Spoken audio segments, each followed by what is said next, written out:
चलिए आज एक ऐसे जिले की कहानी जानते हैं जिसके एक नहीं कई नाम हैं। हम बात कर रहे हैं झारखंड की आध्यात्मिक उपराजधानी दुमका की। सबसे पहला नाम जो सुनने में आता है वो है संथाल परगना का प्रवेश द्वार। अब ये नाम ही अपने आप में इसके ऐतिहासिक और भौगोलिक दोनों तरह के महत्व को बताता है ना? लेकिन कहानी यहीं खत्म नहीं होती।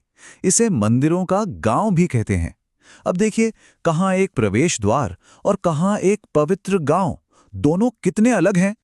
तो सवाल ये उठता है कि इस आध्यात्मिक उपराजधानी की असली पहचान क्या है, इसकी कहानी क्या है। चलिए साथ मिलकर इसी सवाल का जवाब ढूंढते हैं। तो ठीक है, किसी भी जगह को समझने के लिए सबसे पहले कुछ बेसिक बातें जानना जरूरी होता है। तो दुमका की बात करें, इसका क्षेत्रफल करीब 3716 वर्ग किलोमीटर का है। 2011 के सेंसस के मुताबिक यहाँ की आबादी 13 लाख से थोड़ी ज्यादा थी। साक्षरता दर यानी लिटरेसी रेट लगभग 61% है और पॉपुलेशन डेंसिटी है 351 लोग प्रति वर्ग किलोमीटर। अच्छा, इन आंकड़ों में एक नंबर है जो वाकई ध्यान खींचता है, 977। यह है दुमका का लिंगानुपात, यानी प्रति 1000 पुरुषों पर महिलाओं की संख्या। और ये सिर्फ एक आंकड़ा नहीं है, ये एक अच्छे सामाजिक स्वास्थ्य का संकेत है। और तो और ये पूरे राज्य के औसत से भी बेहतर है। चलिए अब आंकड़ों से हटकर जरा इतिहास के पन्ने पलटते हैं। दुमका की पहचान की जड़ें इसके बहुत ही शक्तिशाली अतीत में हैं। एक ऐसा इतिहास जिसे क्रांति और विद्रोह ने गढ़ा है। इसकी कहानी के कुछ बहुत अहम पड़ाव हैं। 1855 से पहले ये इलाका दामिनी कोह कहलाता था, संथाल और पहाड़िया जनजातियों का घर। फिर आया साल 1855, जब सिद्धू कानू भाइयों के नेतृत्व में ऐतिहासिक संथाल हूल हुआ और दुमका उसका केंद्र बना। बात यही नहीं रुकी, 1942 के स्वतंत्रता आंदोलन में भी यहाँ के नेताओं ने बढ़-चढ़कर हिस्सा लिया और आखिर में 1983 में दुमका को एक आधुनिक जिले का दर्जा मिला। इतिहास के इन गहरी जड़ों को समझने के बाद चलिए अब दुमका के भूगोल और इसकी आध्यात्मिकता में उतरते हैं। ये वो चीजें हैं जो यहाँ की नदियों और मंदिरों में बसती हैं। यहाँ एक मसानजोर डैम है, लेकिन मजे की बात यह है कि लोग इसे कनाडा डैम के नाम से ज्यादा जानते हैं। क्यों? क्योंकि 1955 में इसे बनाने में कनाडा की सरकार ने आर्थिक और तकनीकी मदद दी थी। तो ये सिर्फ एक बांध नहीं, बल्कि भारत और कनाडा के सहयोग की एक निशानी भी है।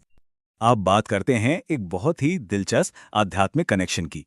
देवघर का बैद्यनाथ धाम तो मुख्य तीर्थ है ही, लेकिन दुमका का बासुकीनाथ धाम, जिन्हें फौजदारी बाबा भी कहा जाता है, उसका एक अटूट हिस्सा है। मान्यता यह है कि बैद्यनाथ धाम की यात्रा तब तक पूरी ही नहीं मानी जाती जब तक फौजदारी बाबा के दर्शन ना कर लें। ये दोनों एक दूसरे के पूरक हैं। जरा सोचिए, एक ऐसा गांव जहां घरों से ज्यादा मंदिर हों, क्या ऐसा हो सकता है? जी हां, बिल्कुल हो सकता है। और यही कहानी है दुमका के एक अनोखे गांव मलूटी की। मलूटी को मंदिरों का गांव कहते हैं। जहां कभी 108 टेराकोटा मंदिर थे, आज 72 बचे हैं। ये देवी मौलिक्षा को समर्पित एक अनमोल विरासत है।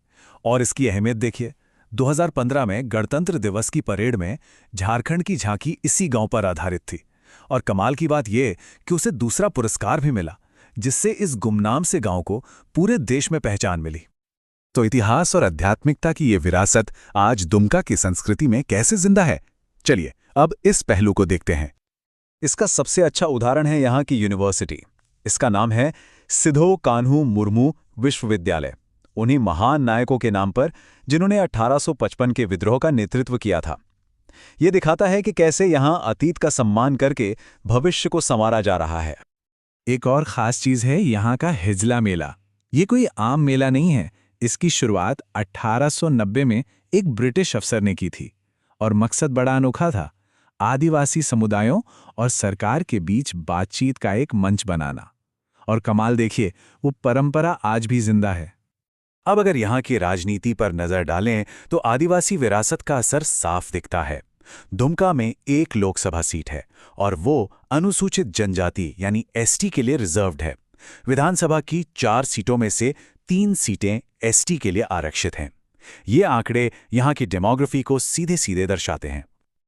और जब दुमका की राजनीति की बात होती है तो कुछ नाम जरूर जहन में आते हैं।